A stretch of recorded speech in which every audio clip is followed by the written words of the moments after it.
Okay, so today we want to do a video that we actually had the idea to do like 2 years ago. And this is going to be all about how we've made lifelong friends while traveling and living on the road and ultimately being nomadic for the past 4 years. So first of all, when you're watching this video, I just really want to preface it by when we're going to be giving like all these tips or things that we've done while we're traveling to meet people, we have not always been like this, like especially me. I wasn't really ever the person to just like walk up to a group of people. And although we're like comfortable on camera and with each other and to you guys, we're not always like that in person. We've been kind of developing these skills and trying to practice getting better at meeting people. But I didn't just like jump out of the womb and like walk up to a group of people and be like, hey, want to be my friend? I did. Actually, you've always been kind of good at meeting people. Yeah, like I am, but I'm not. Yeah, like if I'm at work or meeting friends, then I'm not too bad at it. But I think that you could agree that one of the best parts about traveling in general is stepping out of your comfort zone. So without further ado, we do have some like tangible tips that hopefully you can do for yourself if you're going on your first like solo adventure, or maybe even if you're traveling as a couple. And a lot of these tips are going to be for most people stepping out of their comfort zone, but we have found out some things that work easier than other things. Yeah. So without further ado, let's begin. So first up on our list is becoming a regular at like bars or restaurants in a place that you maybe just moved to. This pertains to us, and the reason that it's first on our list is because it's kind of our first experience with meeting friends abroad when we first started traveling. Becoming a regular at a bar is a really good way to meet friends because people know where to find you. Other regulars or people that go there often start to recognize you. Same with the bartenders, which is what our first experience was. We just got to know the bartender there really well and let him know that we had recently moved in just down the street, and he became one of our really, really good friends. And we're still good friends with him to this day. Yeah, this is what we did when we moved to Phnom Penh in Cambodia. Like, we didn't know that we were going there to make friends. We just kind of liked that bar. And of course, if you don't drink, you don't have to go to a bar. You can go to a coffee shop or whatever. And we didn't have to go up to anyone and be like, hey, we're new here, because they just knew. Yeah. Like, the bartender ended up being like, oh, so what's your deal? Because you come here every day. Are you American or are you Canadian? That's like usually... Well, whenever they'd see us, they'd always think we're Australian, and then we'd speak, and then they would never... Yeah, and they'd be like, oh, you're from America. And they'd be like, Canada. And they'd be like, oh, okay. Every time. But this is how we met our first friend in Cambodia, was by being a regular at one bar. But he is a local to Phnom Penh, which was also cool. It was a cool way to make friends with people who actually are locals there and not just other expats that were working at our school or whatever. Speaking of being friends with locals, that actually brings us to our next tip, which is to try to learn the language. If the main language in the country is not the language that you speak, for example, we're native English speakers, that's really the only language. Like, I know a bit of French, but we definitely didn't know any Khmer when we first moved to Cambodia. In Australia, we didn't have a problem because they speak the same language as us, but a really... Kinda.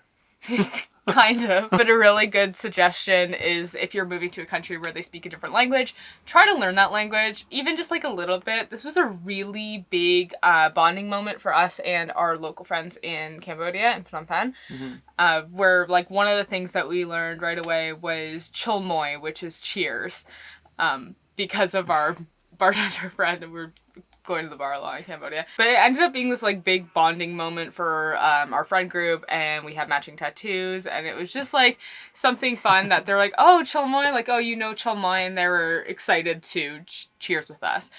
Just little simple things like that. It doesn't have to be crazy. One, it will make your life easier in whatever country you're moving to. And two, it's just respect. Like, you're moving to a different country, it's good to show them that you are interested and you're not just hoping that they can speak your language. Our next tip is to ask people for advice. So don't just Google things when you arrive in a country. Ask locals. Going to hang out with a local and getting to know how they navigate through their city is a really, really good way to be able to find super cool places to eat. Tattoos, that's actually the person that we met at the bar. He got us in contact with our tattoo artist, who we're also now really close with, and who I got my whole entire body tattooed by. So all of that was just through word of mouth. And all of that being said, those are all great things, but it also just is a great conversation starter as well.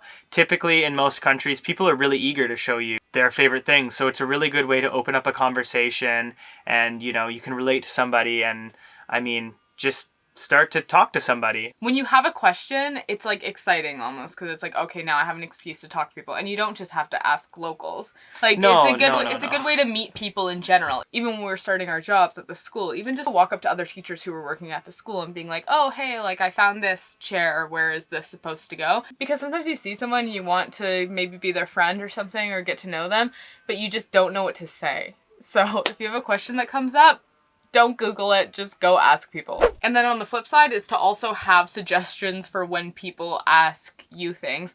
Or not just ask you things, but yeah, just have suggestions in general, or like a bucket list of things that you want to do when you're there. Because this is our next tip, is to have like an actual tangible thing to do when you meet someone and you're finally in a conversation. You're like, wow, I could probably be friends with this person, or maybe this person wants to hang out with me. Instead of just at the end of the conversation being like, oh, we should hang out sometime. Like, oh, we should totally chill. It's harder for that to actually happen if you don't have a suggestion of what you're gonna do. So this is actually how we met. One of my best friends in the whole world. We were working together actually, and she was like brand new at my work. And we had, said hi in the hallway and stuff, and I was like, oh, she looks fun. I could just tell that we were gonna be friends. And you and I had already been in Phnom Penh for months, and she had just gotten there. I mean, I assumed that she had just gotten there. And there was one day where she was eating fried rice at this like place I'd like to get to, and I wasn't gonna get fried rice that day, but I went to that restaurant. I was like, oh, I come here all the time, which I did go there all the time, but I wasn't planning on going there that day. And we got into conversation. We're like having a laugh about something, like maybe the school. We just brought up like small talk. She was like, yeah, I haven't done like any sightseeing in Phnom Penh or around Phnom Penh yet. I was like, oh, well, there's a sweet place that like Nick and I have been to one time, my husband or my boyfriend at the time and I had been to. It's like an hour and a half away, but if you ever want to go, it's like a mini Angkor Wat. She's like, oh, that sounds great. And I'm like, oh, cool, like we're free on Saturday. Do you want to do that?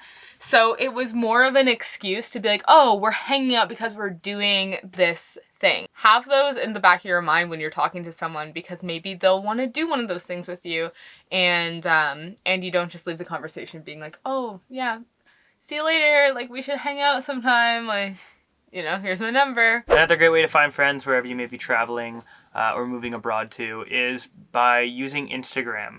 So the way that you can do this is just look up hashtags, like local hashtags to the area. You can also try to figure out maybe like a local restaurant or bar's hashtag or something like that, just to kind of see what people are posting and like locals around that area. This is how we actually met our friends Jean and Shay, who we were just traveling with. Yeah, it's a little easier with van life. You have an immediate thing to bond over. Because it's like, okay, well, you live in your van, I live in my van. It might have been a little harder, say, in Sydney, Australia. We're not just going to, like, look up the Sydney, Australia hashtag and start messaging random people in Sydney. Yeah. Although, I'm sure someone has done that. Yeah, I mean, if for, like, skateboarding, like, because I skateboard, I could look up, like, if you have a certain hobby, is what I'm trying to say. That's the example I'm trying to use here. If you have a specific hobby that you like doing, I don't know, darts or bowling or something, try to figure out, what the hashtag is that's local to that area, and maybe you can find friends that way. So personally, I've never done that with skateboarding. I actually just kind of thought about that on the spot. So maybe that is something that I will try. Because we just moved to a new city. Yeah, we just moved to a new city now, so maybe I'll try and find out what the local hashtag is, and maybe try to make some skateboard friends. We'll see. But that actually brings me to my next point, which is be open to meetups. So I can promise you, whether you're in the van life space or if you're just moving to a new country in general, there are events and meetups for people who are looking to find friends, looking to find like-minded folk. We went to a van life pride event, and that was the first van life event that we went up to, which was hosted by Nat and Abby, who we absolutely adore them. And for van life, you can find these events a few different ways. One, there's an app called Seeker, and that will typically list like local events. Also joining Facebook groups for your hobbies or wherever you are. Sorry, this point is a little bit convoluted because this suggestion works for no matter what space you're going to be in, but we have done a couple of different things. But in all the things that we have ever done, like nomadic wise, we have always joined Facebook groups for them. So, when we were in Cambodia, we joined a Facebook group called Expats and Locals in Phnom Penh. When we were in Sydney, we joined Canadians in Sydney, Australia, and I'm in a ton of van life groups as well. The point of this tip is to, if you see an event or a meetup, go. Take advantage of it because that's such a great time to meet people. We met so many people at Van Life Pride, and then we ended up being invited to a birthday party after with multiple birthdays this winter with a whole bunch of other people, just because we were at these events. Our next tip is to simply just kind of go where tourists go. For us, after we had moved to Phnom Penh, we had started going to a hostel that was a little bit further away from us than our local bar, but we knew that's where a lot of the expats hung out and that we could potentially make friends there. So we ended up spending a lot of time there, and people would say, oh, hey, like, where are you traveling from? And we'd be like, we live here. And it was a great conversation starter, a great icebreaker. People usually had a ton of questions for us, because a lot of these people were kind of interested in doing the same thing that we had done. Of course, you kind of open yourself up to some of the rowdier people who are there, just there to party. But hey, if that's what you're into, then that's your place. And if not, there are other people there, or there are times of day that you can go where it might be a bit more calm, and you don't always have to go to a hostel. There are, games bars or, like Rachel said earlier, like coffee shops and stuff that are a little bit more expat oriented. The thing about hostels is that the people staying there typically, well, not always, like sometimes it's just budget travelers who are introverts, but typically a lot of the people who go to hostels also want to meet people. And that was the thing, is that like we lived there. We didn't want to just move there and go be tourists and go like on these bar hopping things. Yeah. That wasn't really our agenda for living there. But the catch-22 with that was that if we're just hanging out in our apartment, we're not meeting anyone. And a lot of people go to hostels, even if they just moved to a country and they're still looking for an apartment or whatever. Like, you may find someone who just moved there as well. Yeah, it's basically a surefire way to like get some socialization in, because there's always something going on at a lot of these hostels in places. And a lot of them have like arranged meetup kind of things too, like walking tours or bowling night or whatever it may be. So if you feel so inclined to join in on that, you're welcome to join in on that as well. Another way that we have met friends that we didn't mention before is really weird. I mean, not weird. Like, your parents are like, oh, don't meet people through the internet. And we just do all the things. We just meet up with people on the internet all the time. It backfired on us like once. Like, there was only one time that it kind of backfired on us, but every other time we've only met great people. So, but wait, I didn't say what it was. Is that people will contact us through YouTube and be like, oh, I follow your channel, do you want to hang out? And when we moved to Cambodia, we had like 300 subscribers. Like, we're not like huge. I'm not saying that now. It's just that we notice those comments more. Like, if you only get one comment on your video and it's someone saying, hey, do you want to hang out? It's a lot more obvious.